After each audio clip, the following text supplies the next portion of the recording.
I'm doing a podcast, Dizzy. Okay, welcome to the Too Cool for School podcast. I'm your host, Yannick, and today I've got some special guests with me from the Father's Playbook podcast. I'm just going to allow them to introduce themselves, and then we'll kick on for this amazing episode. Yeah, we can start with you. Oh, me? Okay. We'll work ourselves down there. It's your boy Stoney, Father's Playbook podcast. Not a father though, the only one out of the two without kids. Yeah. Hello everyone, I'm Aaron, father of 3, and yeah, I'm here from the Father's Playbook podcast. Hello everyone, my name's Ellis, father of 1, and I'm the other half of the Father's Playbook podcast. Yeah, great stuff. So this is, this is a sort of Black History Month special that we're doing, and I think it's important to acknowledge that, we're positioning ourselves here as not only like fathers and, soon to be fathers, whenever you have your little one, Stoney. No pressure. But especially as black fathers and as black men, I think it's important to really, acknowledge our position, in society, in that regards. Obviously, with my podcast and with, all that I do, it's centered around, education. And I want us to sort of have it, let's just chop it up, let's just reason and discuss, how we position ourselves as black men and as black fathers, in regards to education. So I think one of the things that I wanted to sort of start off with was, what sort of one experience from your childhood, from school, that you feel will sort of influence how you support and parent your children or child in education? Yeah, I could go first. I was thinking about this earlier, and I think one thing that I came up with that I was thinking about is, especially times like, parents' evening, and you've got the teacher, for example, not saying I was a bad kid or anything, but you've got the teacher saying they're doing this and they're not doing that, and they're not doing this and they've done this, and sometimes you feel like, no, that's not the case. But I'm coming from an African background, so I'll go home and tell my mum, but she'll automatically believe the teacher. Do you know what I mean? So my thing in parenting that I'll probably do is, I think I will try and hear my child out a bit more.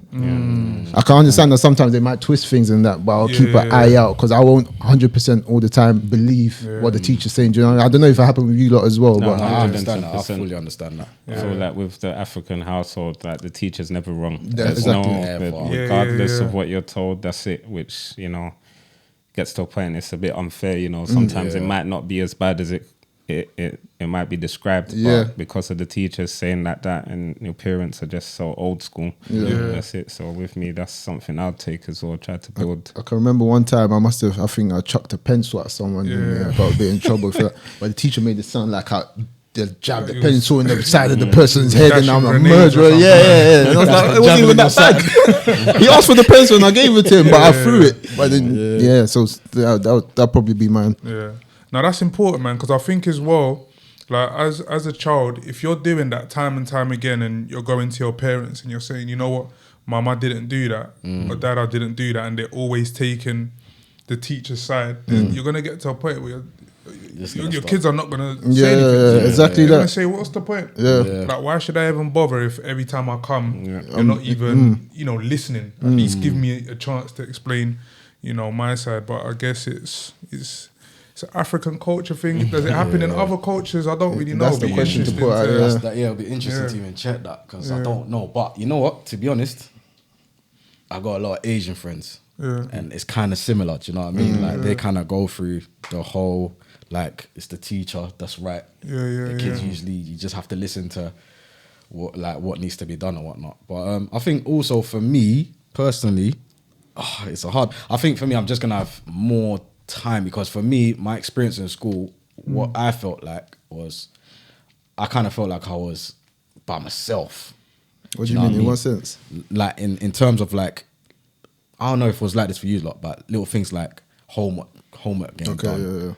That was by me. Do you know what I'm trying to say? It wasn't no parent about to help me, because they hardly even understood what was on the paper. Do you know what I mean? So obviously, fast tracking life now, I look back at it, I think obviously I can't blame my parents for that, innit? They had a different walk of life, but they tried. They worked to get me where I am now. Do you know what I mean? So I think for me, what I take back from my school time is just really give my kid that time, like whatever they've got going on, schoolwork, parents' evening, just give the ear or be the person to be there for them. Do you know what I mean?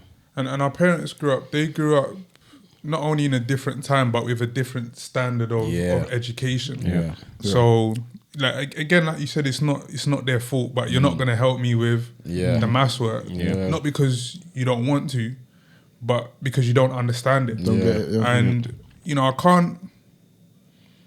I think looking back in when I was working as a head of year, those sort of parents, and only in hindsight, like I felt sorry for them because it was like they really want to help, but whether it's the language barrier, like the educational barriers, they just couldn't. And you know, a lot of parents must feel that way, and I think I'll be the same as you. I'll be very intentional in terms of, you know what, I'm gonna help you with your homework. Maths up until a certain year. That's chat GPT, boy. I don't know. Maybe year 7, year 8 is my limit when it comes to maths. But yeah, you know, just being very, just being very intentional with that. Really. What do you guys see as like your main role, or what do you think your main role is going to be in terms of like your child's sort of education? Because I think one of the things that I'm seeing now in our community and in our society is that, you know what, the dads are stepping up, like the black fathers are, you know, they're stepping up. You know, amongst my friendship group, even seeing what, you know, you guys are doing on your platform. So I think, it'll be interesting to hear like your thoughts on, you know, what do you see as like your main role in your child's education? Yeah, even touching on what you just said, this is one of the reasons why we even wanted to start the platform, because growing up, you always used to get these jokes, borderline racist jokes, or dad's not there, or not even borderline. Racist, 100%. And when we grew up now, when we all had kids, or when we've grown up, you don't have kids yet, but obviously you can see what's going on around you. There's a lot of us good brothers that are taking care of their kids and active in their kids' lives. So it's one of the main reasons we even wanted to start the platform, to highlight that. But just to answer your question, what I'll do with education, unlike Ellis, unfortunately, my dad was the opposite. So my dad, that was my help. He's my cousin, by the way. So his dad was my help. He used to come to my house as well, but my dad was strict. Now sit you down after school. We're doing exercises like it was every evening. You used to get it as well, What country you guys from? From Ghana. We're all from Ghana. So they used to sit us down. You're doing this sometimes to the point where if you don't get it, bro, sometimes it will result in going out. Like the whole mood that evening could change. Do you know what I mean? But I think I'll do it. I'll adapt that same principle, but in a less strict way. So I'll talk them through. If they don't get it, then we don't need to spend so long on it as well. One thing that my dad used to do, like hours, like it's like I've spent hours at school and you want me to come home and do hours, like and hours at home. This is long, like do you know what I mean? You even lose love for it. But that's the African sort of culture around education. Like they need it. Like if you walk into African house and you don't see minimum 2 graduation pics, something's going 100% wrong. You do your degree, they want masters. I haven't even had my graduation. They want you to keep going. I think for me, with the education side of things, I got not lucky, but because like you lot know, I got sent to Ghana, innit? So I kind of saw education was like in Africa. You know what I'm trying to say? You knew, innit? I'm sure you did, So I got sent there. So for me, like punishment type center. Yeah, of course. I got sent there because we used to hear that as like I was a threat. Yeah, but I you're was telling me, bro, you know what I told both you? of us were reckless, yeah. When he got sent back, I said, behaviour. Bro, like, I said, these are serious. the flats are happening, bro. They're actually sending them back. I said, What told me it's a holiday. It was a one way. So back to my point anyway. I saw how education was like. You see over there, it's a bit more different, innit? Like, if you get a question wrong, you're getting whooped. Yeah. Wow. You get a question wrong here, nothing's really happening. The teacher tried to hit you here, laughing. Bro, come on, man. It's a different case, innit? But Ghana, bro, their parents are tagging in for them to whoop you. You know what I'm trying to say? Just so you get the question Would right. you say that like made you learn more? What made you want? Does that work? Yeah. Does that approach work? You know what? I don't personally like that approach, but if you see how kids turn out from back home, you know it works. But I don't think it's the fair way to go in it personally, because it's abuse. Do you know what I mean? You can't be abusing a kid because they don't understand certain things. You get what I'm trying to say? So personally, if you ask me that, I wouldn't agree with it, but it does. It's got the results. It does work. So I'd see why our parents are like that over here. Obviously, back home where they see that raging works. Do you know what I mean? They come here, even when they fly over from Ghana or Nigeria and come here, they're coming here passing flying colours, bro. And like English kids are looking at them like, bro, how you this smart? Do you know what I'm trying to say? But it's because of how they've obviously been taught back home. But personally, I don't know if I agree with it, but I know why our parents did it like that. Do you know what I'm trying to say? But I don't think I'll probably go ahead like that with my kid. I'm not really into that. Do you know what I mean? It kind of affected me still. I already told you about the I'm not saying H, anymore. Go top up bring page. it to H in hindsight. What do you mean? Like, how would you like? What do you think your main role's gonna be like in your?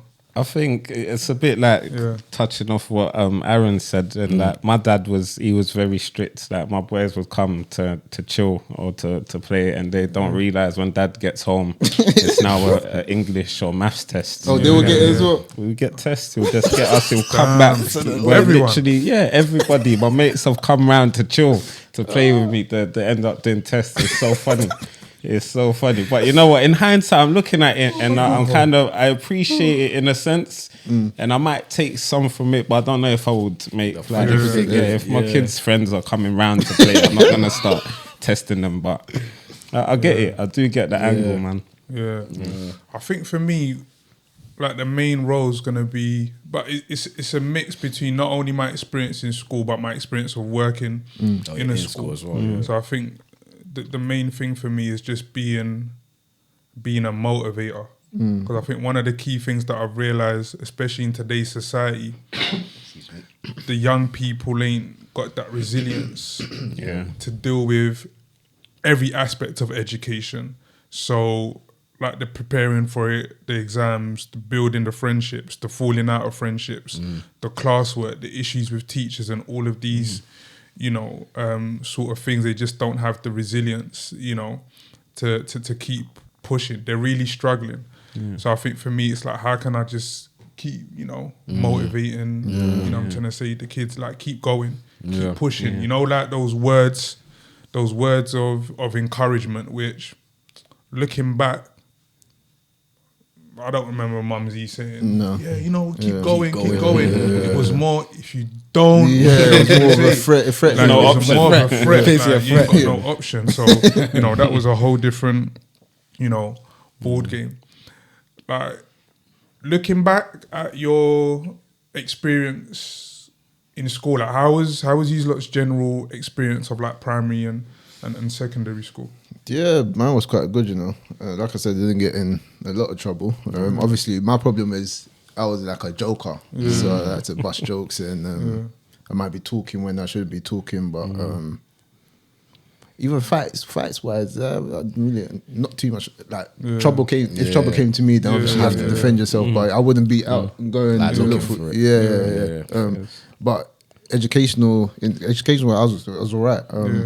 Was I have a top set or like second for most things. I was alright actually. That's sick. I think Take it my education was It was interesting. I went to a boys' school first, and I think that was another thing with African parents. They thought the same set schools would be like more beneficial. They thought a boys' school, it didn't work out at the boys' school. I think I left after year 8 and went into a mixed school, and that was like the best change for me personally. Did you leave or did you get kicked out? No, I didn't get kicked out. I left, but it was heading in that direction. Basically, I was getting in a lot of trouble. So I think the mixed school definitely changed, but education as a whole, I think it was good. I was one of them borderline C's, D's, but then I ended up with some B's as well. So B's and C's. So I could say the same. Well, to be honest, I actually started off bad. I can't lie to you. Like, I started off with the special classes. But when I saw my surrounding, I said, nah. But you know what? Was that was after you came from Ghana, no? That was just the primary school times. Yeah, that was just when I came from Ghana. So do you reckon that had an effect? Because you had to 100% because I had to kind of learn how to read and write again. Do you know what I mean? Even though, don't get twisted, like in Ghana they can speak English, but when you come back, it's a different ball game, innit? Like, to really read and write. So for me, I started off low. So primary school was difficult for me. I was getting in a lot of trouble. Like obviously, I sound African. Do you know what I'm trying to say? So the white kids are on me. Do you know what I mean? Yeah, they're on me. Like they'll run the races. Just one day, it didn't happen. I had to just let them know. Do you know what I mean? But in terms of like experience, I think when I started understanding, because I was looking at like where some of my friends would go. Like I'll have them at the playground, but when it's time to go to lessons, they're going to a different class. Do you know what I mean? I'm going to a different class. I'm like, rah. I'm seeing what's around me, and I'm seeing a lot of kids that are kind of not going the right path. Do you know what I mean? Even from an early age, you see it. Do you know what I mean? So I made the decision to myself, like, no matter what, I just can't be bottom of the barrel. Do you know what I mean? I got to try. I really got to try. Even if I find it hard, I got to try. It's better than doing nothing. Do you know what I mean? So for me, once I started seeing it that way, school kind of changed for me. It's like obviously getting better, and the experiences just got better for me. So it went from like bottom sets to I'll say mid range to C's and D's, occasional B. You know what I mean? I'll say the subject, but One thing I'll say about school though that I think when it comes to looking out for what school my child goes to or my children go to, is that I really like the fact that my school was mixed. So we had a lot of people from different cultures. And growing up, I've clocked that made me comfortable to speak to people from different backgrounds. Whereas I've got some people at work that have come from countryside, and even when they're talking to me, it feels so like uncomfortable, like they're really forcing it. For me, I'm chatting to them like I know how to talk to you. Do you know what I mean? Yeah, that's amazing, man. I think, to share my experience of secondary school, and I know I can't lie because I got people watching this. Like, it's definitely a mix in a sense where, there are people who could say, yeah, man, Jan was a bit of a troublemaker, but then I was top middle sets, so I was like, do the madness with the boys break time and lunchtime. But now you're not in my class. I'm with I'm with like these guys, and I'm doing my work, But yeah, I think overall, the school experience was positive. And the reason I asked that is because I've seen parents, or I've worked with parents and families who, because a parent hasn't had a positive experience of school, you see that filter down to the kids. So now, for example, if the parent had experiences of like being excluded or whatever else, like for some reason, like now you're seeing that in the kids, like it's repetitive, and all of these things. And I asked that question to get a sense from you guys. Do you think that a parent's experience of school influences how their children see school? Like, because we had good enough experiences, are we more likely to embrace school with more open arms compared to, let's say, school was a traumatic experience for us, the parents' evenings and all of the, like, let's say like they were traumatic experiences for us, like would that influence how we how we parent? Do you know what I think? I think it's down to the parents, how mature the parent is. I say that to say, for example, if school was traumatic for a parent, and now when the child's going to school and they're still holding on to that traumatic experience, sometimes they can try and protect too much and end up pushing these same kind of traumas onto the kids without knowing. For example, if a parent was bad at school and their view towards them being like told off in school is like, them lot were always wrong, they just don't get me, blah blah blah, rather than viewing themselves and seeing what they was doing wrong, the child's going to pick that up. So if the child gets in trouble now, they're going to say, oh, it's the same narrative. Same narrative. You know, you like, shut up, man. That's what the mum's saying at home. Yeah. So they pick that up. So I think it's sort of... I think it does. Then it probably answers the question that it's trying to... I think it probably does affect it in some way. But I think it kind of depends on the parent balance, as well. Because I've had a bad experience. But I know how I'm going to divert. That's what I'm saying, but you've matured and I've realized. just matured of it. You know what I'm trying to say? So I know like how I'm going to basically help my kids when it comes to school. Do you know what I mean? Because I know what went wrong for me. Do you know what I mean? But I don't know. Learning from experience. Learning from experience, you know what I mean? Project management ones. Exactly. But obviously some parents might not be strong enough to do that. Do you know what I mean? Because they might be too affected. They might still be stuck in the past. Do you get what I'm trying to say? Because I'll give you an example. If someone's dealing with like they built anxiety from school because they didn't want to get picked on to read. Like, let's just say a teacher's reading and the teacher comes and chooses them. They're sitting inside themselves saying, "Oh, please don't pick, please don't pick." Yeah. When it happens to them, boom, something hits them. Now they're dealing with what? Anxiety. Yeah. So when anxiety hits now, obviously back in the day, I don't know how they weren't too helpful with that. So what happens is when you're growing up, it gets worse. Do you know what I mean? Because you start going through different things in life. But it stems from starting from school. Now, if you don't get help or proper help with that, now you're thinking school might not, like, you don't know if the help's like that out there. So you might not have a great experience to trust in a school like that. Do you get what I'm trying to, if you get what I'm trying to say? Yeah, I understand. But different people are different, innit? Like for me, I know I went through that, but I know I can change that. I know how to do it. But some people might still be stuck in a way where they might not be able to think that far. So it depends on the person really and experiences as well. No, for real. Is there anything, and I know we sort of discussed it to some extent, but is there anything that your parents did, like for you guys growing up, that you're like, oh, you know what, like I'm gonna do this for my kids? Like, therefore, I could say, like, for instance, it came to a point. Obviously, I'm in secondary school now, and obviously you're having serious parents' evenings, so they're gonna let you know how your kid's getting on in school. Do you know what I mean? So if, like, for my parents, why I got respect for them is obviously you're hearing your kids going through certain things. Obviously I'm dealing with certain things in school, innit? So there's a reason why I might not be focusing as well in school. But what my parents did that I kind of respect them for is, okay, cool, they've heard I'm going through certain things in school where it's kind of deteriorating my means of learning. So they started doing like Saturday schools for me, like getting me somewhere to help me get extra curriculum so that I can pick up from where I am and lift me up. So for me, I would say I respected them for that, and that's something I would take on as well. Like if I need to get extra help for my kid, I will. Do you know what I'm trying to say? Just to make sure they get to where they need to get to. So yeah, that's what I'll say. Yeah, I was gonna say the same thing. You know, before you even said it, I was gonna say that tuition. Yeah. So I think tuition helped a lot. It boosted me more than I thought I was capable of. I think even though my mum didn't have a lot, she would make sure to pay that extra to take us to tuition. She was even doing like different programs where they send you like all these books and CDs at home to do. And did it not feel like punishment though? Tuition, Saturday school. It sounds like a lot. Because I feel like doing more beyond the school. It will do.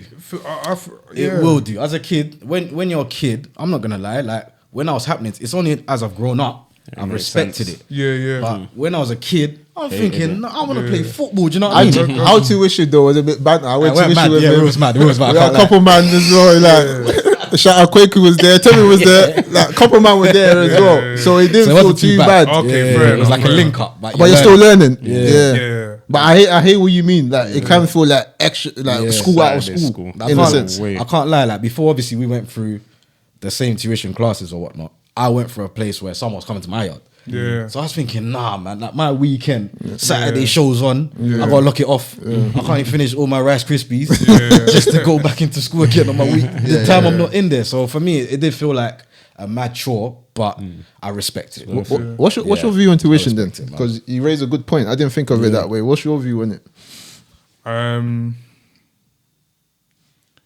When my advice when I used to speak to parents who would ask me about tuition for their children, parents need to be very specific on what they want in tuition for. Some kids just can't access the learning. Some kids just can't access the learning, and parents think, if I get them tuition, I'm like gonna get them to like it's called like grade 8 and 9 now. They've taken away all the A, B's and C's from like GCSEs, but equivalent to like, let me not say grade 9, but what we know of it.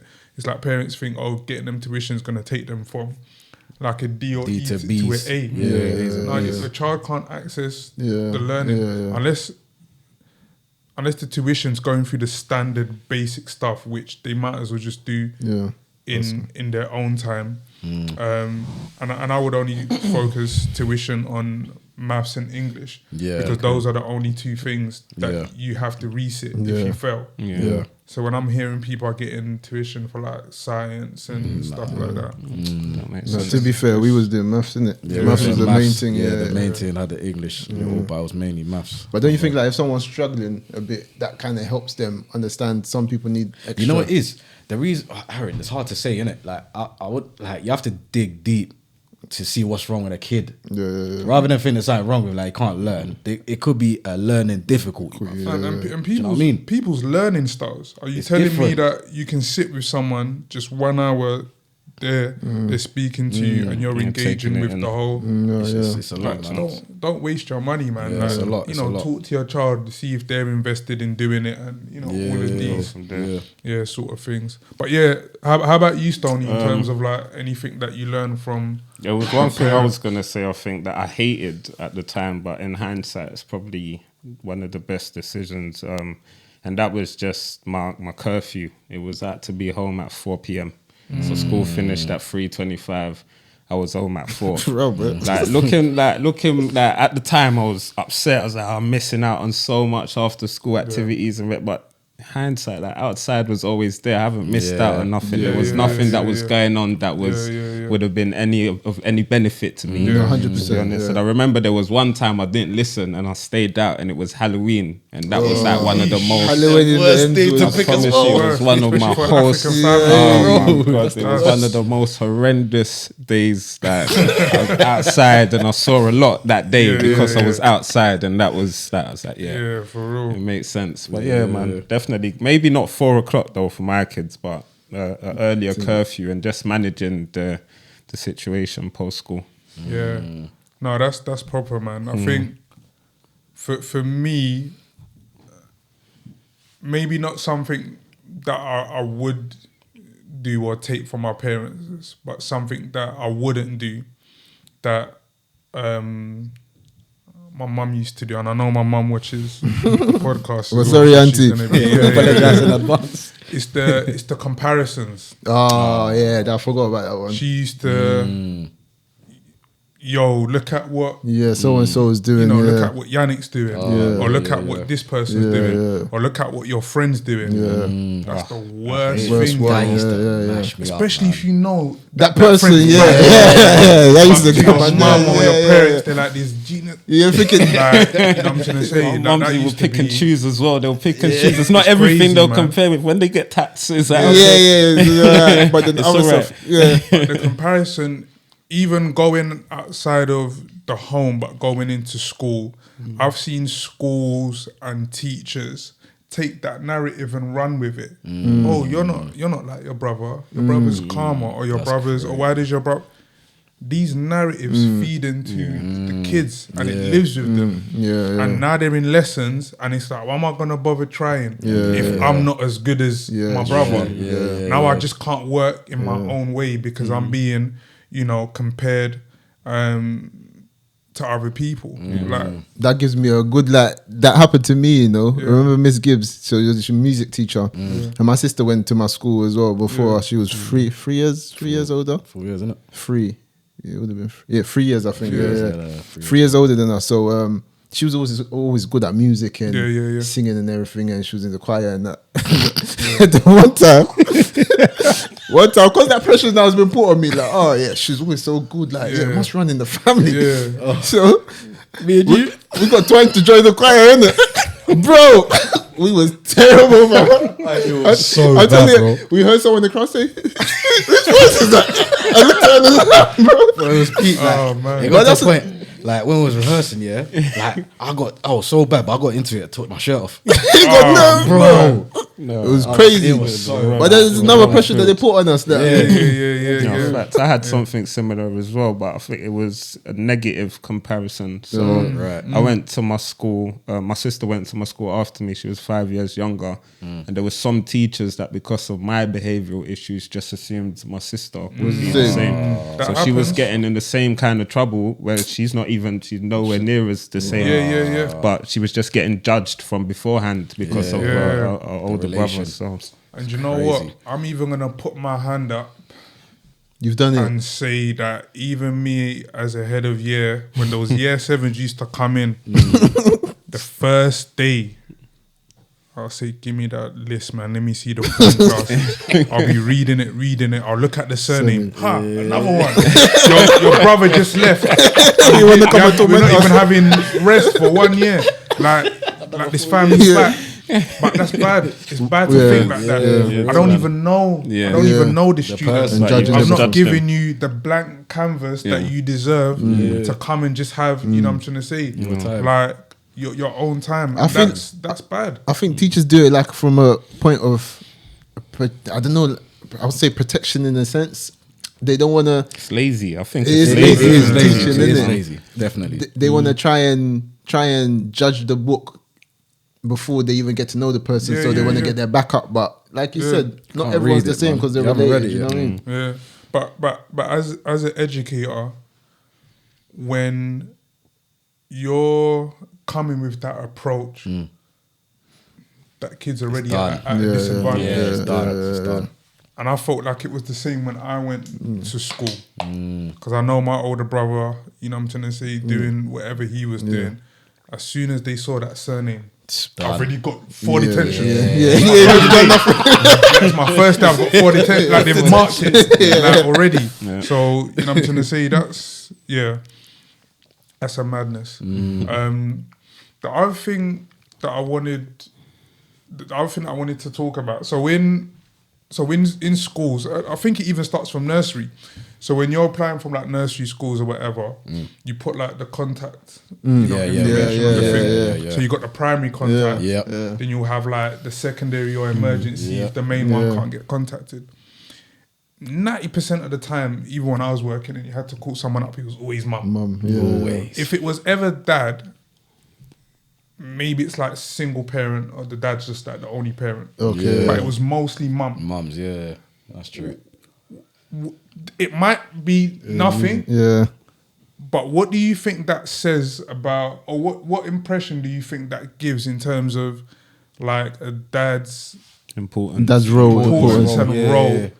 within education? I think it's society, you know. Society is so used to like mums being the nurturer.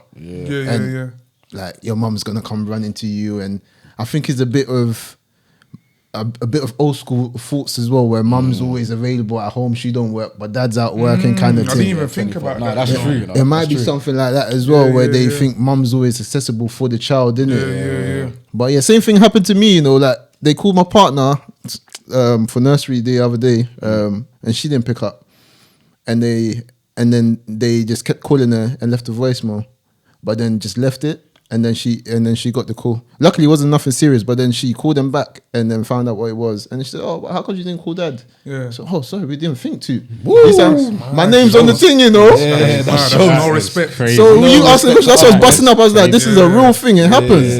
That's crazy. I would have been mad. I can't lie. That's crazy, bro. Luckily, it wasn't nothing serious. But it's about. I don't know the real reason behind you. I don't know if it's. I don't think it's. I feel like it's not. They don't mean malice. I do think it is a society thing in terms of just mothers being the one, the primary carers biologically. So I think that's kind of they've just ran with that. Because you see it in like movies and TV shows and that. Kids are getting ready, mumsy's making breakfast, dad just comes, takes his one bite of the toast, one juice, I'm out the door. You know what I'm trying to say? Out the door. So it could go back to what I was saying, isn't it? Like mum's being at home, always at home with the kids. And dad's going to work. Yeah, so I think it does. Yeah, times have changed, and it does. You know, and I just thought that was interesting. So even me with my boy, when I was doing that form, I said, as I'm writing the form, let me just put myself primary carer, man. I bet you they'll still call mum 100%. No, they call me. Oh, is it? Yeah, I'm the primary. I'm the primary one. I know she don't like that, but it's too late, man. It's too late. One of the other things that I wanted to discuss as well is just to get a sense of your thoughts around the fact that as black men, as black fathers, that we're essentially navigating a system which, you know, wasn't and isn't built to fully, and I use the word fully with emphasis, to fully support the needs, you know, of our children. There's inequalities in education. Like there's racism. You know, earlier when, you know, we was chopping it up outside, we was talking about, you know, adultification like amongst like black boys and black girls as well. Like, what are your thoughts in sort of bringing up your children into this system? You know, into the system that's not fully built for them. I know it's a tough one. It's a tough one, isn't it? I have considered homeschooling, to be fair, like as an option, not for the full period, but definitely in terms of when we was in school. I don't know, the curriculum wasn't, like you said, it was pretty much racist. We're not getting really taught much about black history, and if it is black history, it's the standard Rosa Parks, and you know, there's nothing else. So yeah, I'd personally like to see a change in the curriculum, you know, and more done in terms of that to just make it more equal, but I don't have much faith in it, to be honest. I feel like one thing I'm seeing now is that there's a lot of teachers like yourself growing up in these communities and going into the schooling system, and I think that makes a big difference, because when you got teachers that don't understand where you come from and they've just heard things about London kids and these are the way this is the way they are and all of this stuff, they just judge you. When you see someone that looks like you know, and they understand that, you know what, he's not really like that. He might talk like this and do that, but he's really a good kid. So I think we need more of that. We need more representation. More representation, definitely. And like you were saying, Stoney, like the curriculum, like the broader curriculum. Like when we're doing music, let's do up some Afro beats. Let's do up some reggae. Like let's play that on the instruments. Like let me know about black poets and black writers and black directors, and when I'm doing drama, and you know, all of these sort of things, because we need to be inspired by our own. 100%. Like we need to be inspired by our own. That's beyond the I can be a rapper, or I can be you know a footballer, and you know all of these sort of things. So we need to be inspired by our own, even in the fields like the sciences. I was speaking to my sister-in-law the other day, and we was talking about, you know, the science guy. Oh yes, the one Donnie that does the. I forgot his name. And I was like, yo, he's amazing. He's sick, yeah. Like if he was around.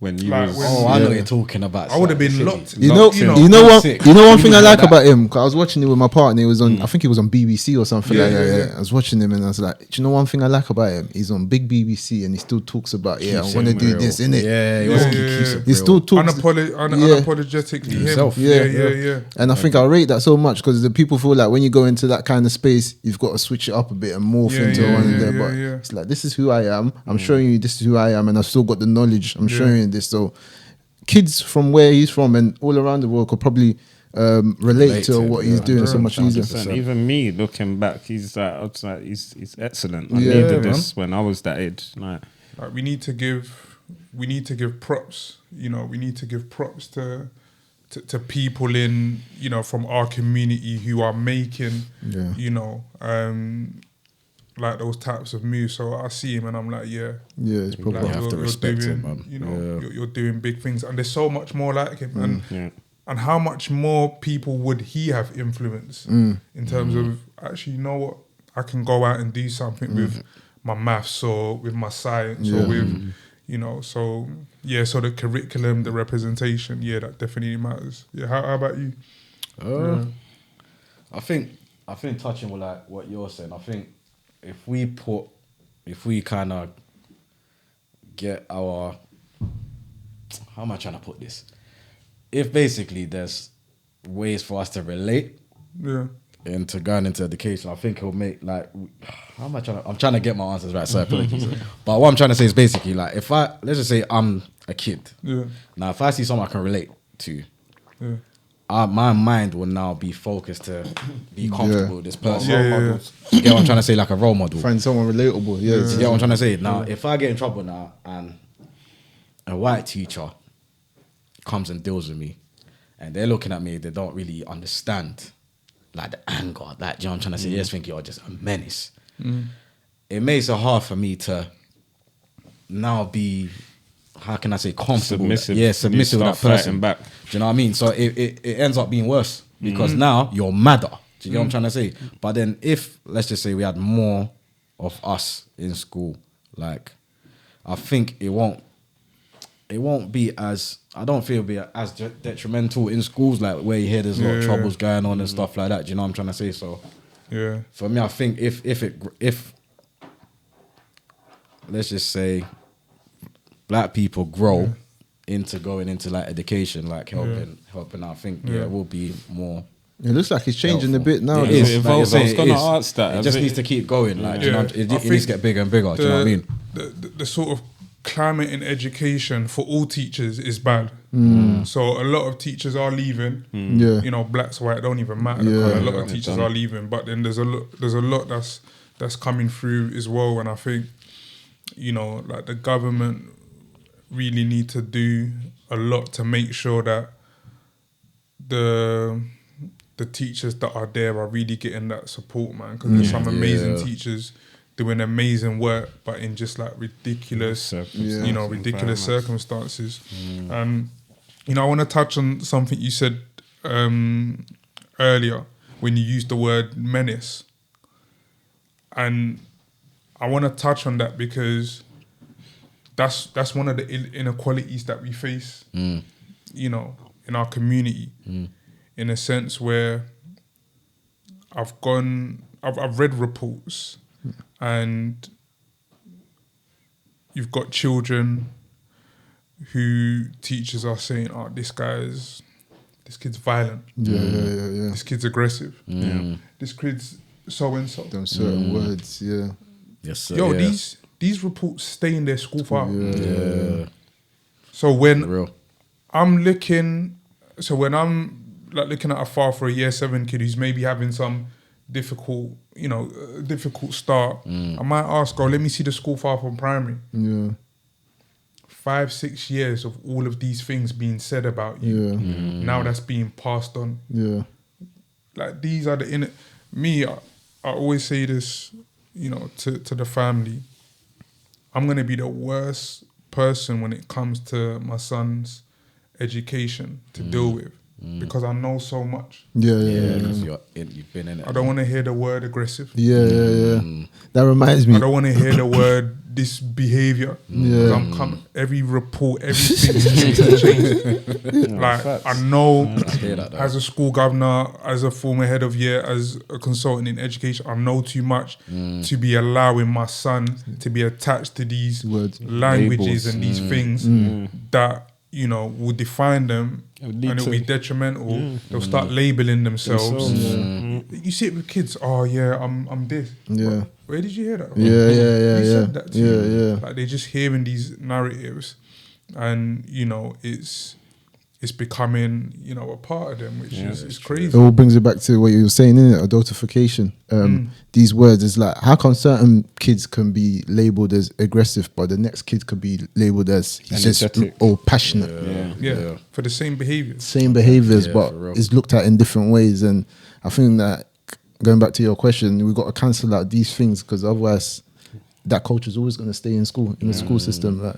It just leads to self-fulfilling prophecies, man. Kids just, you might not even be that way inclined, but you've just been told so many times. Eventually, you believe, you know what, I am that. That's why I fear so much about my son's education, because you're going into a system that has systematic failures that are already predetermined. And my son will be at risk of that, and our children will be at risk of that, just because of the colour of their skin. Sad reality. Just because they're black, already they're in a category that has the highest rate of exclusions. It's already. It's mad still. So it's like you might not have done anything, but you and your group and the group that you identify with has the highest rates of exclusion. When you put it like that, it's kind of... It hurts. It does hurt. I can't lie, it does hurt, man, to hear that, because you're throwing a lot of people's dreams away as well, man. You know what I mean? Before they've even started, walking to where they need to get to, you've just crushed them. Put them in the box. Because now you've just put them in a box like, you're the same as them. Yeah. You know what I mean? And I've worked with, and where I work, I've worked with some schools that are I've worked with some schools that they would just exclude. Bam, gone. And some schools that they're really holding on, really hold on, so that even when the child's excluded, they'll come to me and I'm like, we tried, we both did, because I've been working with you. That's the schools we need. You know what I'm trying to say? Those are the schools we need. When I was in school, the amount of time I was excluded for the things that I did, I wouldn't last 1 week here.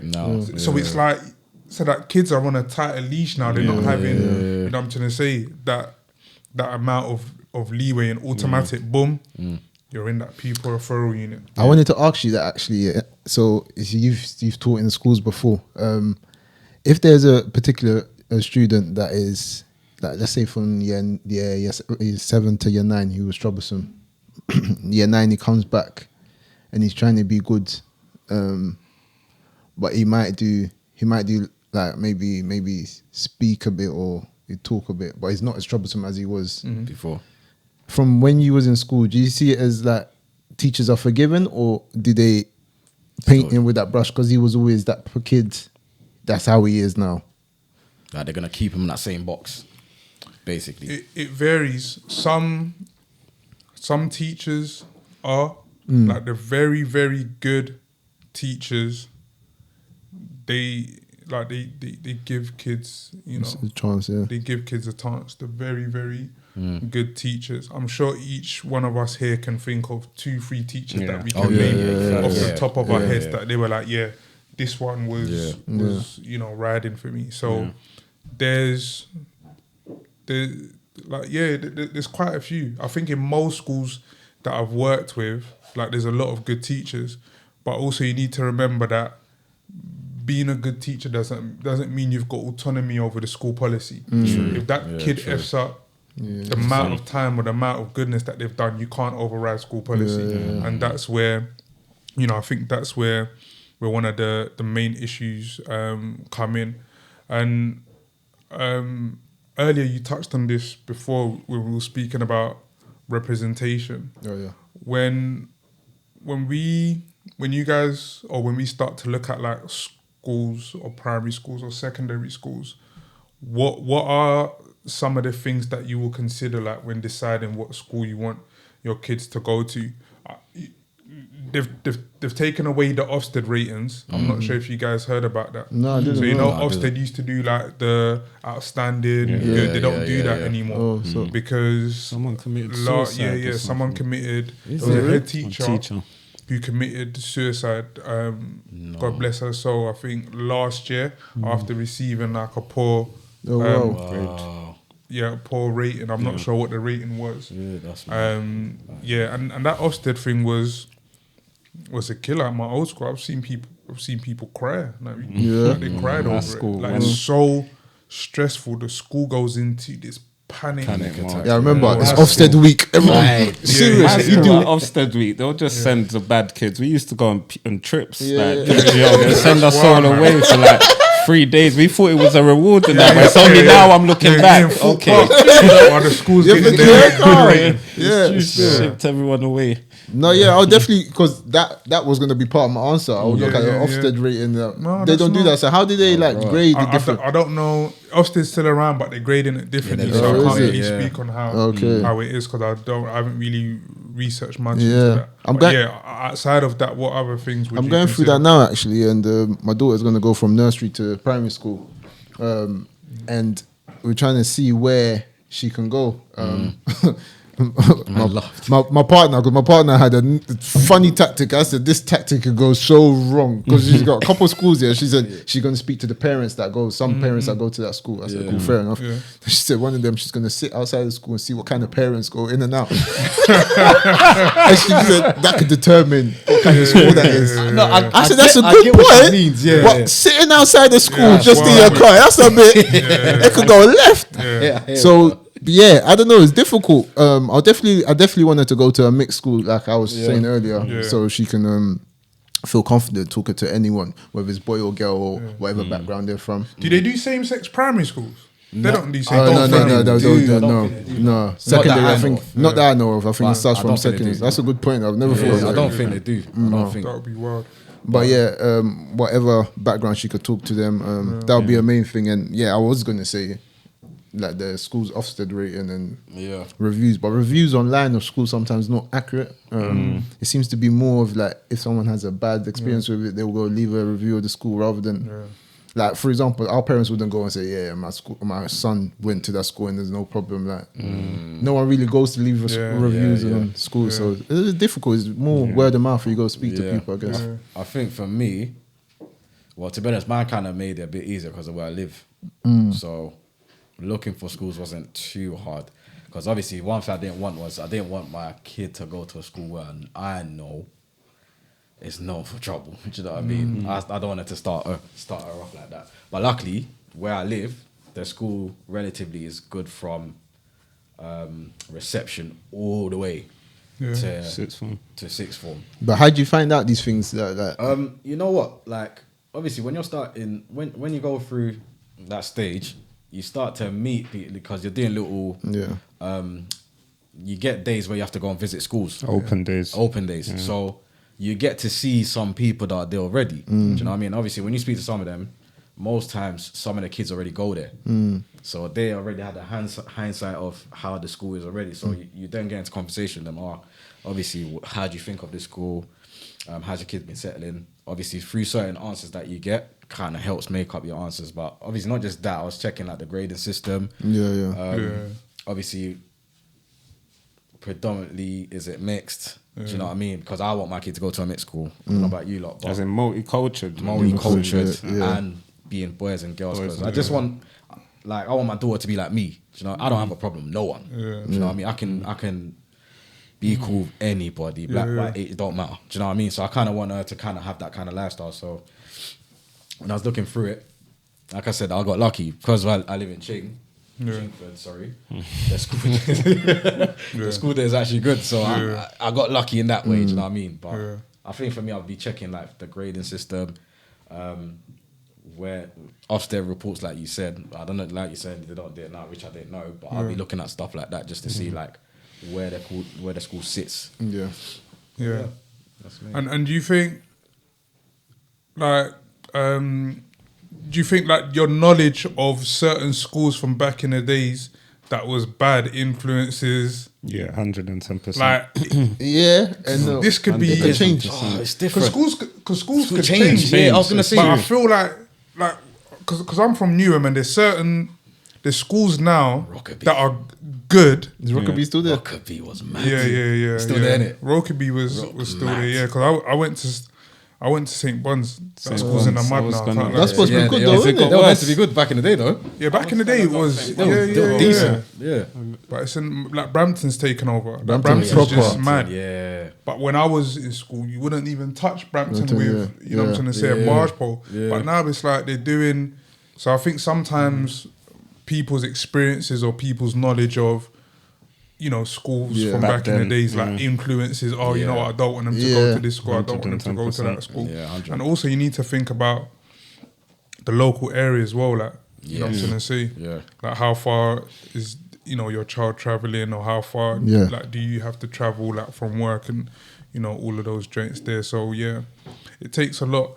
And before we finish off, the last thing that I wanted, you know, to ask, you know, you guys, as black fathers, as black men, you know, even beyond education, what advice would you know I'm trying to say, offer, you know, up and coming fathers, or, you know, fathers who have young kids now, just in terms of, you know, fatherhood, from like your experiences and from what you guys have learned?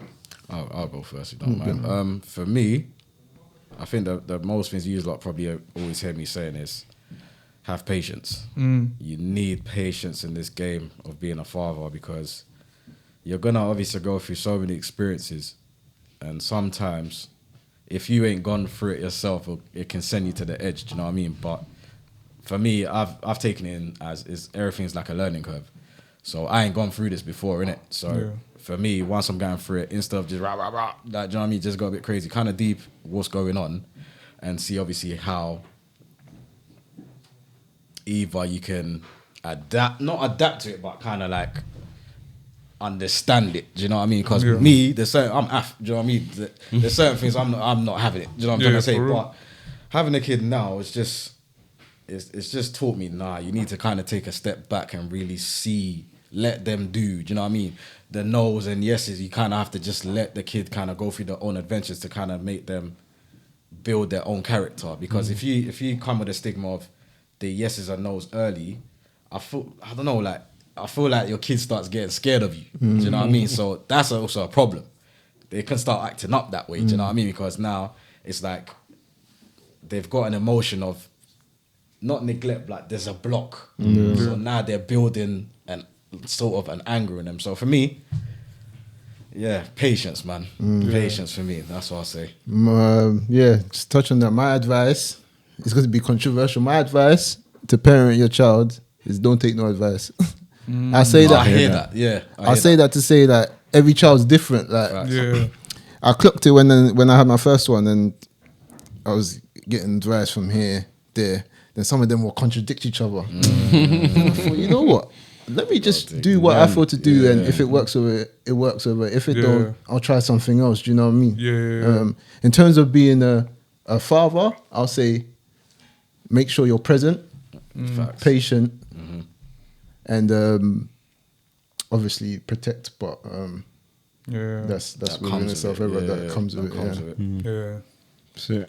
I mean, advice I'd give to upcoming fathers like myself is, you guys have said it quite a few times, is don't stand at the end of the bed. You talk about during childbirth. Don't stand at the end of the bed. So, don't do it. No, I think for me,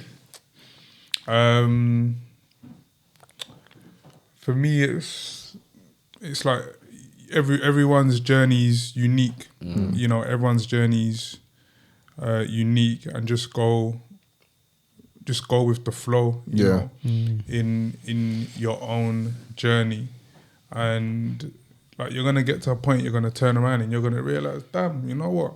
I'm a good dad. You know, like I'm a good dad. You're doing it, like, so you can give yourself a pat on the back. And no one needs to give you. You know what I'm trying to say. like your flowers. Like give yourself your flowers. Like you're doing, you know, I'm trying to say you're doing what you need to do for your kids. So, you know, thank you guys. I appreciate you guys coming, you know, on the podcast. I want to give you guys for, you know, your flowers for what you guys do on your platform, and, you know, to all my audience and all of my followers, please, you know, follow these guys on their social media platforms. You know, I'll be adding them, etc. So that was the Too Cool for School podcast. If you enjoyed this episode, please subscribe to all of our social media platforms on YouTube, Spotify, and Apple.